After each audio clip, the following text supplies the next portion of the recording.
ఇంట్లో చాలా సీతాఫలాలు ఉన్నాయని మంచి డిజర్ట్ చేశానండి. ఎలా చేశానో చూసేయండి. టేస్ట్ అయితే అదిరిపోతుంది. ఫస్ట్ స్టవ్ ఆన్ చేసుకొని, ఒక మందపాటి కడాయి పెట్టుకొని, కడాయిలోకి ఒక లీటర్ పాలు పోసుకోవాలి.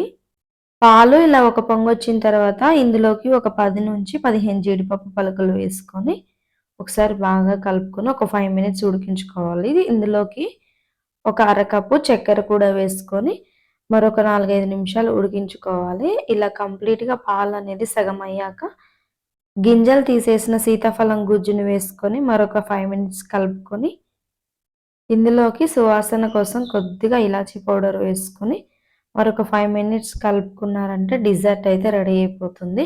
దీన్ని చల్లగా అయినా తినొచ్చు, లేకపోతే హాట్‌గా అయినా తినొచ్చు. టేస్ట్ అయితే నెక్స్ట్ లెవెల్‌లో ఉందండి. తప్పకుండా ట్రై చేయండి. అలాగే నా వీడియో గనుక నచ్చినట్లయితే లైక్ చేయండి. Thanks for watching.